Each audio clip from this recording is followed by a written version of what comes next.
자, 오늘은 이제 기독교 세계관 19세기와 21세기 기독교 흐름에 대해서 좀 보겠습니다. 어느 시대나 이제 기독교는 항상 그 시대하고 맞물립니다. 그래서 이걸 잘 이해해야 됩니다. 기독교가 결코 독단적으로 이렇게 기독교가 흐르진 않아요.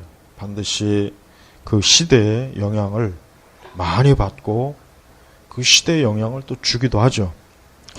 그렇지만은 기독교가 이 시대에 영향을 주고받는 이러한 현상들을 더 좀 잘 이해를 해야, 그래야 우리 시대 기독교를 명확하게 실체를 볼 수가 있는 거예요. 이거를 만약에 잘 알지 못하면은 자칫하면은 우리 시대에 몸담고 있는 기독교가 어떤 형태의 기독교인지를 모르고 그냥 맹목적으로 추정하거나 뭐 별 생각 없이 그 신앙을 받아들이다 보면은 굉장히 큰 오류에 많이 빠집니다. 그래서 우리는 항상 우리 사도들의 그 신앙, 그 신앙에 항상 우리가 뿌리를 둬야지, 우리가 어떤 시대와 흐름에, 그러한 그 세계에 거기에 우리가 끌려다니면 안 됩니다. 그러면은 교회는 길을 잃는 것이고 또 신앙의 어떤 중요한 핵심을 놓치게 되는 것입니다. 자, 우리는 19세기까지의 그 시대는 우리는 그 이성이 지배하는 시대예요. 특히 이제 18세기, 19세기에는 서구 세계가 기독교에서 이탈해서 자연과학과 또 그로 인해서 합리주의, 이성에 굉장히 몰두하는 시기입니다. 그러다 보니까 그 시대는 우리 기독교인들도 지나치게 이성의 지배를 받다 보니까 그래서 자유주의 신학이 그래서 유행한 거고, 교회가 어떤 그 전통적인 기독교의 어떤 초자연적인 신앙과 믿음을 사실은 교회가 많이 벗어났어요. 그래서 우리는 19세기까지의 그 기독교가 상당히 어떤 초월주의적인 그러한 신앙에서 이탈해서 합리적이고 이성적인 그러한 기독교로 추구해갔고, 그 결과 자유주의 신학과 신앙에 많은 그 교회가 아주 무차별적으로 교파를 초월해서 사실은 무너졌습니다. 또 그런 현상이 결국은 그 다음 20세기에 들어와서는 그러한 그 많은 특히 유럽이 기독교의 그 전통적인 그 신앙을 잃어버리게 된 원인이 돼 버렸어요. 그게 참 결정적인. 그러다 보니까 좀 공산주의나 사회주의, 파시즘 이런 것들이 그 기독교가 사라진 공백을 어떻게 해요? 파고 들어오는 거예요. 치고 들어오는 거예요. 무신론도 마찬가지고. 그러니까 기독교의 영향이 강하다면 그러한 그 공산주의나 파시즘, 또 무신론주의나 휴머니즘이 그렇게 강하게 들어오기는 어려웠죠. 당연히 어렵단 말이에요. 그렇지만 19세기부터 이미 서서히 이성과 합리주의에 물든 기독교가 그런 그 인본주의와 휴머니즘, 그러니까 같은 거고, 그런 공산주의나 파시즘의 사회주의 이런 거에 대항하기가 어려운 거예요. 왜? 벌써 교회 자체가 그와 같은 것과 거의 일랑성 쌍두이를 받아들인 입장에서 기독교가 어떤 하나님의 진리에 입각한 그런 관점을 가지기가 어렵죠. 당연히 어렵죠. 그래서 19세기의 그 이성주의와 합리적 이러한 그 시대의 그 분위기 속에서 교회도 역시 거기에 끌려갔다는 거, 이거를 정확하게 알아야 돼요. 그래서 신학도 이제 전통적인 신학이 아니라 자유주의 신학이 득세했고, 또 그 자유주의 신학의 반발에 의해서 또 신정통주의 신학이 들어오긴 했지만, 신정통주의 신학은 사실은 정통이라고 보기는 어렵고, 신정통이라고 하는 이름도 유럽에서 붙인 거지, 유럽에서 붙인 거야, 유럽에서. 그러니까 자유주의에 대한 어떤 반발에서 나왔다고 해가지고 좀 이름을 좋게 붙여준 것 뿐이지, 사실은 신정통주의도 말 그대로 신정통일 뿐 정통은 될 수가 없다. 이걸 알아야 돼요. 20세기에 들어와서 이제 이러한 그 기독교가 아까 얘기했지만 기독교의 어떤 절대성을 부정하고 합리주의와 이성주의에 물든 기독교가 들어오다 보니까 무슨 현상이 벌어지냐면 그게 상당히 어때요? 교회를 메마르게 했단 말이에요. 메마르게 했어요. 그러니까 굉장히 딱딱하고 메마르고 뭔가 영적인 어떤 이런 게 교회에서 사라져 버리잖아요.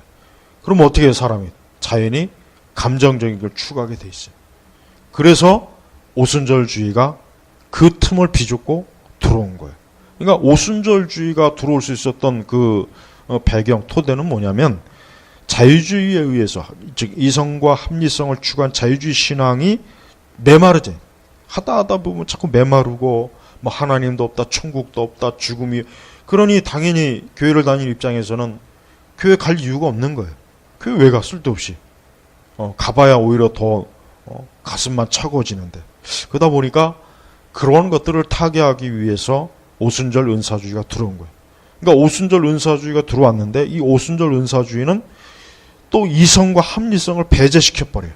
그러니까 무조건 신앙주의, 믿음주의로 이제는 이게 또 이 교회를 점령해버린단 말이에요. 그러다 보니 자연히 어때요? 이 교회는 감성이 지배하는 그러한 시대에 또 이 교회가 어때요? 거기에 또 이제 교회가 포로가 돼버린 거예요. 그러니까 그게 20세기의 교회는 그런 감성, 아주 그 감성적인 그러한 바탕 위에서 신앙이 어때요? 형성이 돼버려요. 그럼 자연히 어떻게 됩니까? 교리나 신학은 필요가 없는 거예요.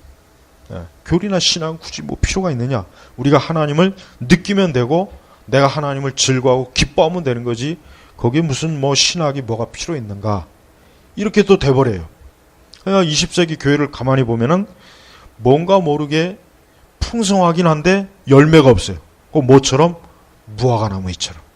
예수님께서 열매 없는 무화과나무를 예수님이 저주했죠. 책망했어요.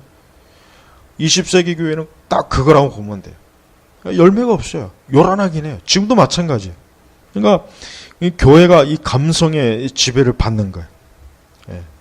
그러니까 그 감성의 지배를 받다 보니까 기독교의 실체를 알지 못하고 막연히 기독교에 빠져들어요.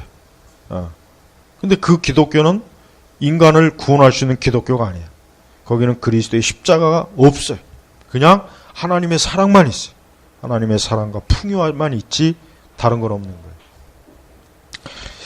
그리고 나서 이제 21세기로 오면은 이제 그 감성에다가 이제 뭐가 들어가냐?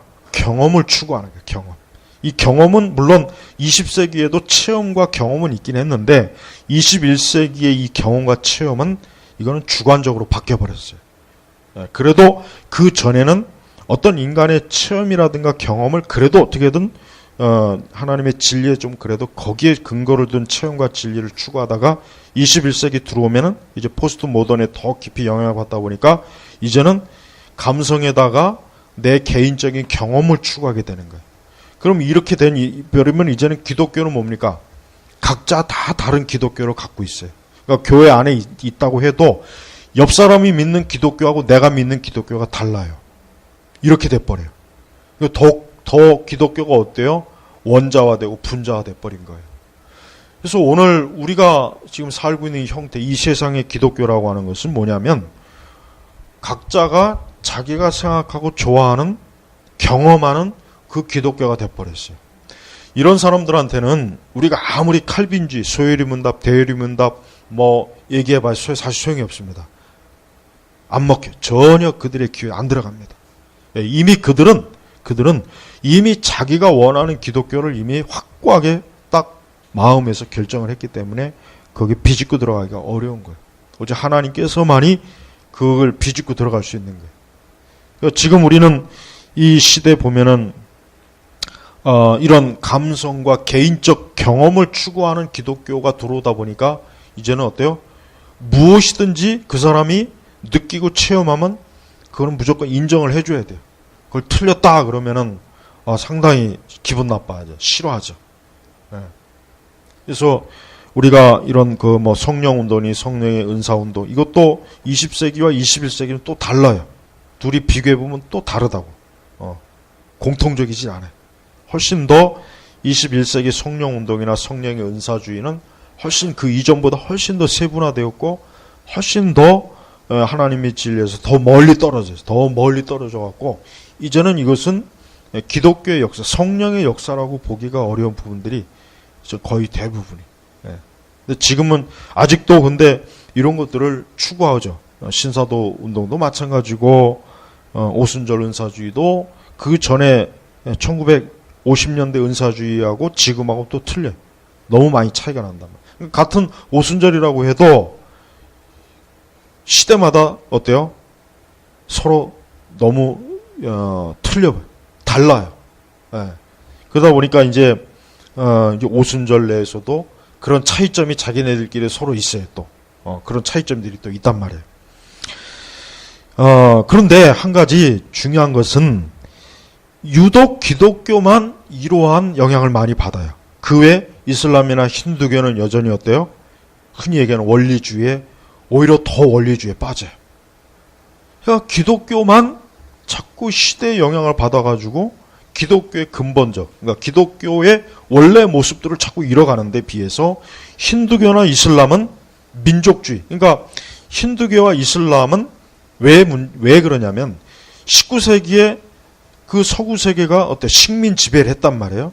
그러다 보니까 이제 이 식민 지배하고 민족주의하고 결합이 돼가지고 그들이 가지고 있던 원래 종교를 더 독하게 가져야 된다. 그래서 이슬람 근본주의하고 힌두교 근본주의가 그래서 생기는 거예요. 거꾸로. 거기에 반해서 기독교는 어때? 기독교는 식민적 지배를 경험하지 않고 오히려 식민 지배를 한 주로 유럽과 서구 세계의 종교잖아요. 에? 그러다 보니까 기독교는 점점 더 넓어지는 반면에 기독교 세력의 그런 제국의 지배를 받았던 그런 이슬람권이나 힌두교나 이 동양은 어때요?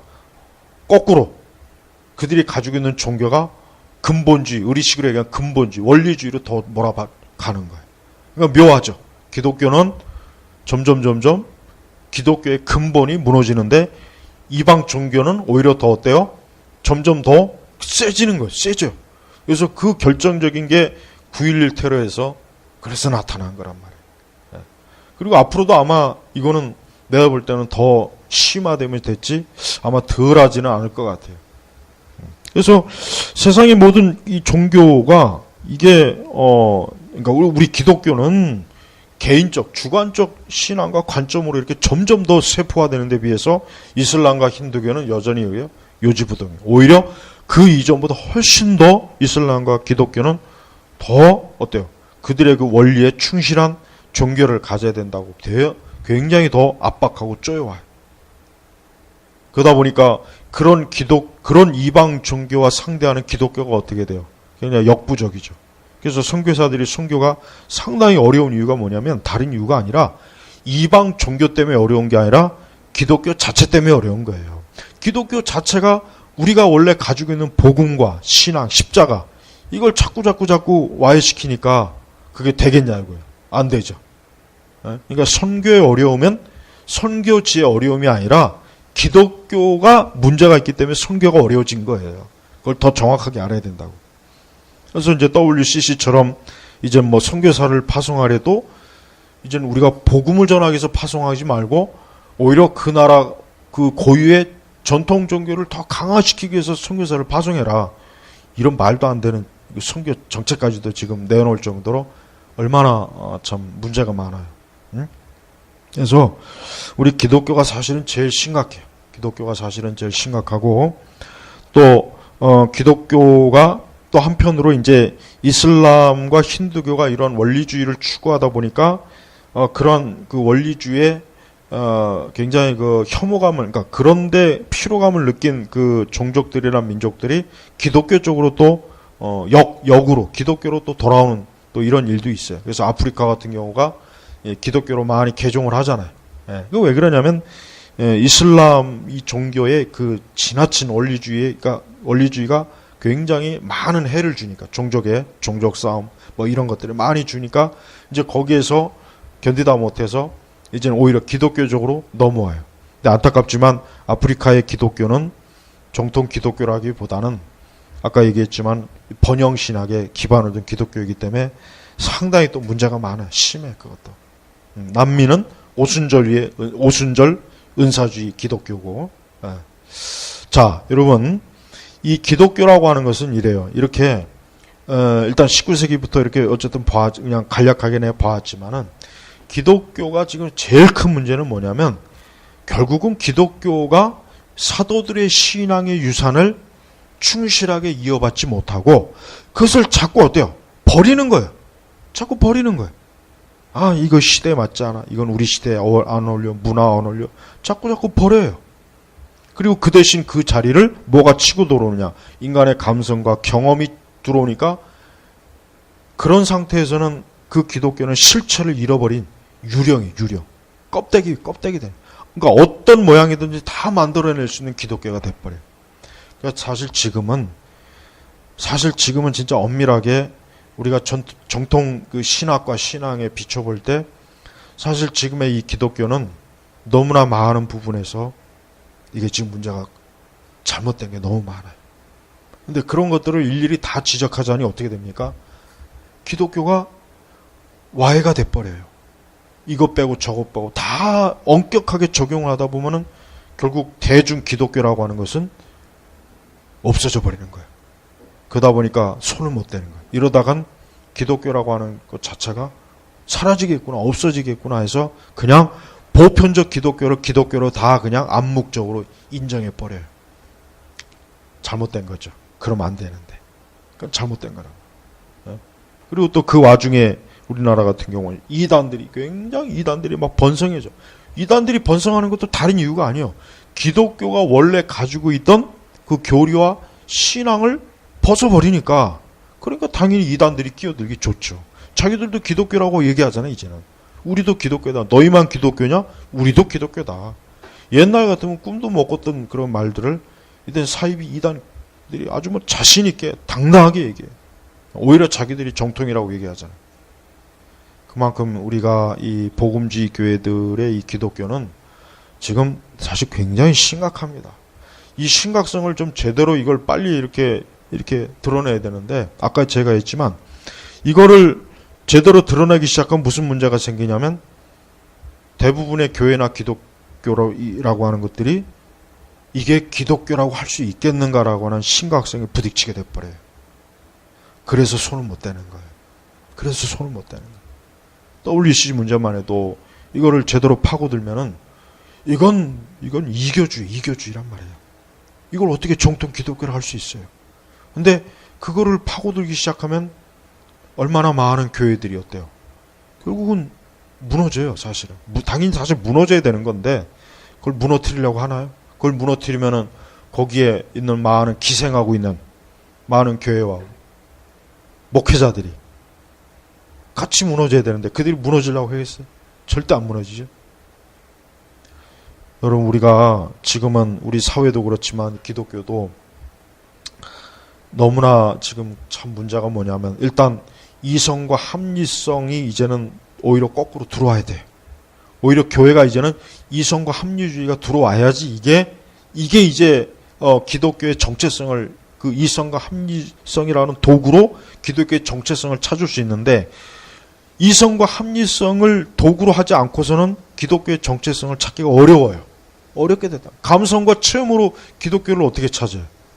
그건 부분적인 것밖에 안 된단 말이에요. 우리가 정말 이러한 것들을 빨리 좀 이제는 기독교 내에서 이걸 얘기해야 되는데 그렇게 할 경우에는 아마 결국은 스스로가 교회가 스스로가 우리는 기독교가 아니었다라고 정직하게 고백해야 되는데 그걸 하겠냐 이거예요. 못해요. 그걸 누가 하겠어요? 못하지. 그래서 나는 이제 기독교의 여러 관련된 많은 것들을 보면은 결국은 가만히 보면은 겉핥기식이야. 진짜 본질적인 건 손을 안 대. 진짜 본질적인 이단 사회 가는 사람들도 가만히 보면은 정말 본질적인 건 손 안 대고 그냥 보편적인 이단성만 가지고 계속 붙잡고 있어요. 그래가지고는 이단을 못 이겨요. 절대 못 이긴단 말이에요. 우리는 교회 안에 지금 들어와 있는 잘못된 것들을 빨리 이거를 끄집어내지 않고, 근데 그걸 끄집어낼 수 있는 도가 뭡니까? 이성주의 합리성. 그래서 나는 신학교가 더 신학생들을 이성적이고 합리적인 그런 교육을 바탕으로 신학을 연구하게 해야 그들이 어때요? 성경을 바르게 이해하고 바르게 보는 거예요. 그러지 않고 계속 이렇게 수박 겉핥기식으로 오히려 더 신학교에서도 이런 합리적 이성적 신학을 자꾸 제거하고, 그 대신 거기 뭐가 들? 영성주의 신학이 벌써 이미 오래전에 들어왔잖아요. 그러니까 영성주의 신학을 가지고는 안 돼요. 절대 안 됩니다. 계속 신비주의 나가죠. 계속 이상한 대로 나가는 거예요. 벌써 영성주의 신학이 들어온 지가 꽤 됐어요. 벌써 한 15년 된 것 같은데, 내가 추측하기로는. 내가 다닐 때는 영성주의 신학은 없었거든. 근데 졸업하고 나니까 이제 영성주의 신학이 들어오더라고요. 대학원 과정에서, 학부 과정에서 영성주의 신학이 서서히 들어오고 그런 책들이 많이 출판이 됐어요. 근데 결국 그것에 영향을 받은 기독교가 갈수록 어때요? 갈수록 감성과 경험을 추구하는 기독교가 돼버리다 보니까 그런 기독교만 번성할 뿐, 뭐 개혁주의니 청교도니 뭐 정통복음주의는 어때요? 쇠퇴하잖아요. 사람들이 안 찾거든. 자, 지금 이 문제는 너무 참 굉장히 가장 심각한 문제를 내가 오늘 다룬 거예요. 어떻게 보면 우리 시대 모든 기독교의 문제는 오늘 강의가 가장 첫 번째, 사실은. 여기서부터 사실은 출발해야 되는 거예요. 그래서 여러분들은 좀 더 합리적이고 이성주의적인 관점으로 기독교를 바라봐야 됩니다. 이제는 거꾸로 그렇게 해야 돼요. 그게 혹 뭐 자유주의나 그렇게 나갈 일이 없어요, 지금. 그럴 만한 기독교 상태가 아니니까. 물론 이것도 또 극한 방향으로 가면은 또 자유주의로 가겠죠. 하지만 기독교 역사를 보면 항상 어때요? 늘 그렇게 유동적이었다고요. 사실 유동적이었다고. 그러니까 그 균형을 잘 잡으면 상관없는데, 사실은 슐라우마우도 내가 볼 때는 그건 나쁜 마음으로 자유주의 신학을, 기독교를 변질시킨 건 아니에요. 왜냐하면 자기 시대 보니까 기독교 정통 설교를 한번 해봐야 안 받아들이니까. 그럼 이 사람들한테 도대체 그럼 기독교를 어떤 식으로 받아들여야 되나? 가만히 생각해 보니까 어때요? 이론적인 그런 거 다 빼버리고 기독교의 어떤 종교성, 그런 영성만 기독교를 전해주면 저들이 받아들이겠다 싶으니까 그렇게 한 거예요. 슐라모의 종교론은 그게 핵심이에요. 그게 핵심이에요. 그 시대에 벌써 독일 사람들이 지나치게 이성적인 합리적인 생각을 가지고 있으니까 이 사람들한테 오병이요 그냥 막 해봐야 안 받아들이거든. 근데 나는 슐라이마이가 그 시점에서 그가 더 참된 하나님의 성령의 능력을 의지해서 그래도 성경의 초자연적인 계시를 증거했더라면 좋았을 텐데, 아쉽게도 슐라이마에게는 그런 면이 없었어요. 그는 그러기에는 지나치게 철학적인 사람이라 그는 당연히 그 종교론, 즉 이성과 합리성에 토대를 둔 기독교, 그 종교를 가질 수밖에 없었던 거예요. 그래서 우리는 안타깝지만 오히려 우리는 슐라모의 영향을 좀 더 받은, 아니 슐라모 같은 그런 생각을 가지고 있는 사람들이 지금 지배적이네요. 그럼 우리는 오히려 거꾸로 슐라모와 반대 방향의 그 사람들이 지금 필요로 해요. 그래서 빨리 교회가 이성과 합리성을 가지고 기독교를 본다면 얼마나 많은 것들이 어때요? 이거 완전히 다 가짜구나. 이게 완전히 다 인간의 영혼과 정신을 가지고 이게 가지고 놓은 거구나. 그냥 부풀어 오른 거예요. 속엔 아무것도 없고.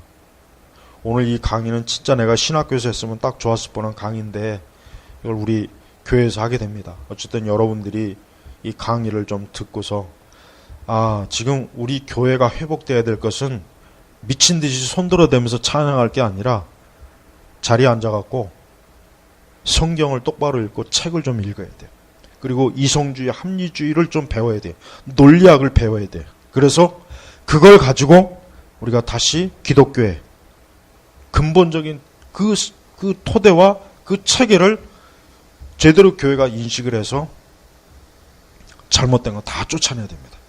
그게 제대로 되면은 오순절 무너뜨릴 수 있고, 신사도도 무너뜨릴 수 있고, 영성주의도 무너뜨릴 수 있고, 사이비 이단도 무너뜨릴 수 있어요. 다.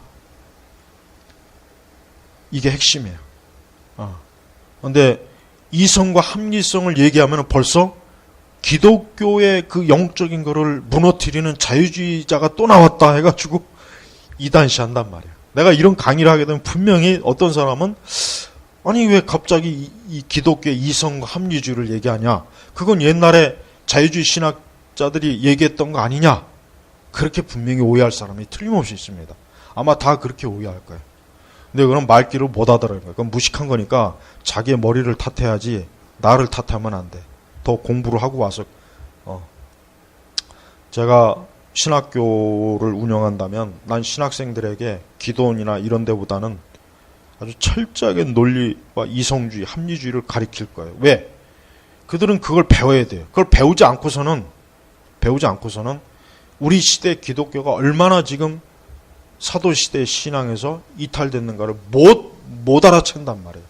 그걸 분별을 못 한다고요. 그래서 이게 적절하게 균형을 이루었을 때 이제 다시 기독교가 어때요? 이성과 합리성을 또 좀 줄이고 거기에 이제 기독교의 영적인 것들을 또 추구해야 되는 거예요. 그러니까 19세기, 20세기 기독교를 보면은 항상 극단으로 간 거예요. 늘 극단으로 가. 늘 극단으로 가서 문제가 일어나고 교회가 어려움이 생기고, 그럼 또 다른 극단으로 또 가요. 이건 멈출 줄 알아야 되는데, 어느 정도가 있고 멈출 줄 알아야 되는데 멈출 줄 모르는 거예요. 멈출 줄 모르는 거예요. 그러니까 우리 이 개혁주의도 내가 보니까 우리가 알고 있는 원래 칼빈주의 개혁주의나 청교도주의하고는 달라요.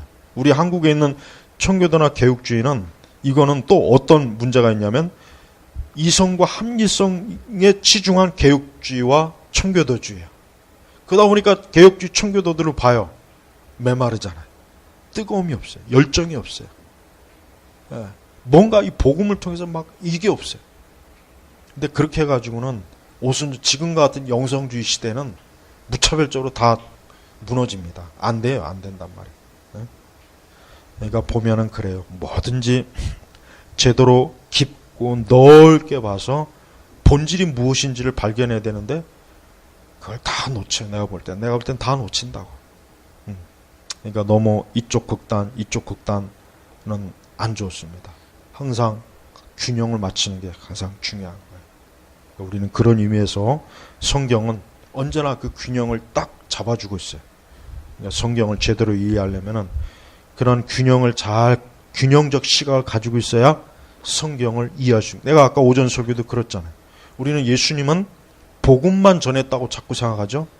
예수님은 마귀도 쫓고 병도 고쳤어요. 근데 지금 청교도 개혁주의에서 그렇게 설교합니까? 그렇게 설교했다간 대번에 아마 이상한 무슨 어디 사이비 개혁주의자라고 아마 욕먹을 것 같으니까 안 하는 거예요. 그걸 아예 인식도 못하고.